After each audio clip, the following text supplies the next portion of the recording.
राधे राधे महाराज जी, आपके चरणों में कोटि कोटि नमन।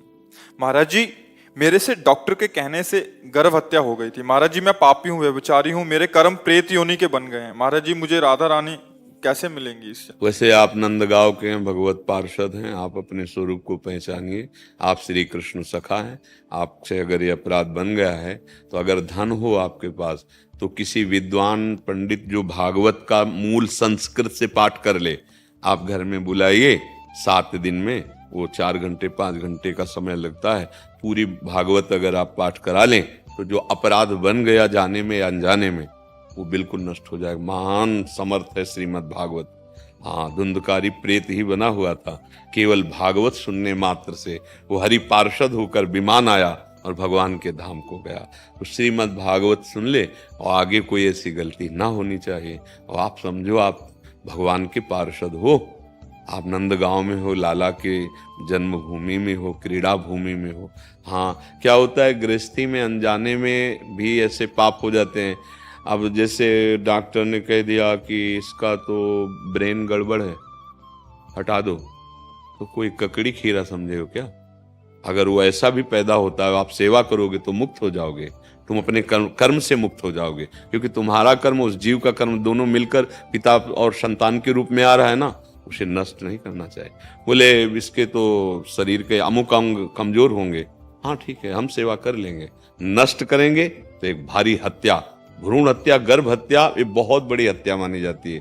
फिर इसी के कारण हृदय जलता रहता, फिर संतानें होती तो फिर वो पादुका का प्रहार करती उन्हीं माता पिता पे, क्योंकि कर्म भोगने, जीवित में ये कष्ट हो, मरने के बाद फिर उसके जो हिसाब होगा वो तो बहुत, ये तो ब्याज मिलेगा, फिर नर्क गति प्राप्त। भ्रूण हत्या, गर्भ हत्या महान हत्याएं होती हैं और आजकल खिलवाड़ समझा जाता है।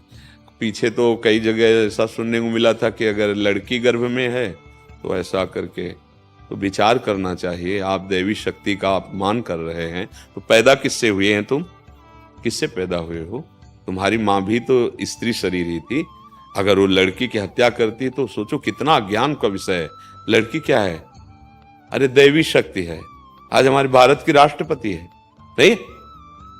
बेटी के प्रति जो है भाव रखा जाता है कि बेटी पैदा होगी, ऐसा ऐसा दहेज देना, आप क्या समझते हो? आज हमारे भारत देश की देखो ना, एक किसी की कन्या ही तो है, बेटी ही तो है, राष्ट्रपति है। कोई ऐसा है कि बेटी हो गई तो किसी, ऐसा नहीं है। हाँ, देवी शक्ति है। ये बड़े मूर्ख हैं जो अपनी गर्भस्थ कन्या की हत्या कराने के बाद सोचते हैं अरे दहेज देना। अच्छा ठीक है, लड़का हुआ, सब लड़कियां नहीं तो ब्याह कहां से होगा? लिए लड़का घूमते रहो, कहां से? बस केवल लड़का तुम्हारे हो गया तो तुम महान हो गए क्या? वो लड़की हो गई तो कोई लघु हो गया क्या? ये उसकी उदारता है कि अपनी पुत्री को भी देता है, जो बनता है वो धन देता है, तुम्हारे सामने नमस्कार करता है। तुम्हें झुक जाना चाहिए। तुम्हारी कुल परंपरा को चलाने वाली कन्या तुम्हारे घर में आ रही। अब ऐसी मूढ़ता छा गई है, लड़का पढ़ लिख गया तो बेचते हैं। केवल चिन्ह ही तो बदला है, वो भी संतान है, वो भी संतान है।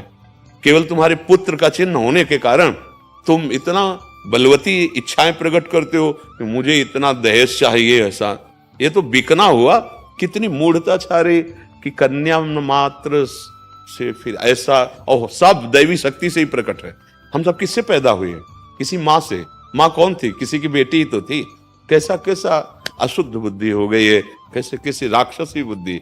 जबकि किसी भी हालत में गर्भस्थ शिशु की हत्या करने का, आज का जो समय चला है ना, बहुत ही निकृष्ट भावना से चला है।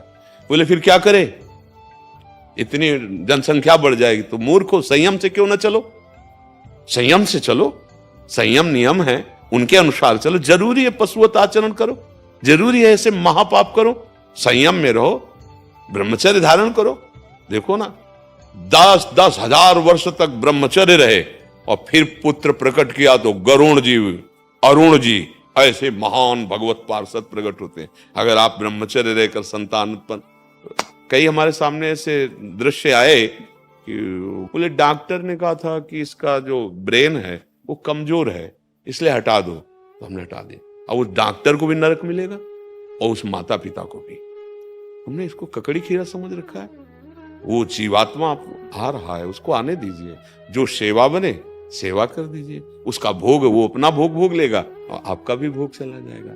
मान लो हम कह रहे पागल संतान हुई तो तुम्हारे कर्म से उसका भी कर्म आने दो सृष्टि में, कर्म का निराकरण हो जाएगा, वो अपना भोग भोग लेगा, आप भी उसके संयोग से जलेंगे, कष्ट सहेंगे, आपका पाप नष्ट हो जाएगा। तो मुक्त होने का रास्ता बन गया।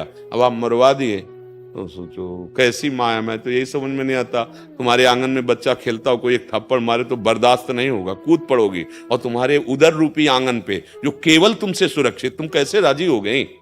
कैसे अपने उस उदर में विराजमान अपने लाडले की हत्या कराने की सोच ली? चाहे वो लड़की हो चाहे लड़का हो, तो वो तुम्हारे आश्रित है। बड़ी बुद्धि खराब। इसीलिए हम कहते हैं भगवान की प्राप्ति के लिए या मोक्ष प्राप्ति के लिए ना सही, कम से कम सही जीवन जीने के लिए तो सत्संग सुन लो।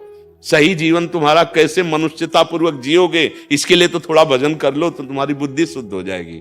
देखो आप कहाँ पावन जगह पर प्रकट हुए, कैसी भावनाएं बनती हैं। तो ऐसा कर लीजिए, और आगे कोई किसी भी गृहस्थ से हमें ये याचना है कि गर्भस्थ शिशु की हत्या मत कराइए। अगर उसका समय पूरा हो गया है तो अपने आप हो जाएगा। हत्या का आप आरोप मत लीजिए, अपने आप हो जाएगा। जिस समय जिसको जहां शरीर पूरा होना है वो अपने आप हो जाता है। आप क्यों उसके निमित्त बने? आप क्यों पाप मोल लें? भगवत मार्ग है और इसी के पर चलने के लिए मानव देह मिला हुआ है। नहीं तो ये रुपया पैसा, ये भोग सामग्री तुम्हें शांति प्रदान नहीं कर पाएगी।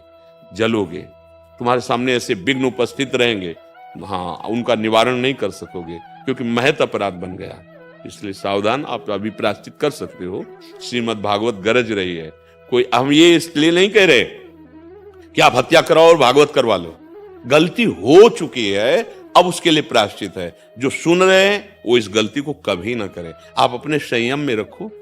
देखो और भी बहुत से उपाय हैं जिनके द्वारा हम अपनी गृहस्थ धर्म में उचित संतान प्राप्त करके संयम से रह सकते। जरूरी थोड़ी है कि आप असंयम में आकर के गर्भ धारण कराएं फिर उसकी हत्या करवा दें। ऐसा बिल्कुल नहीं, सावधानी से चलें।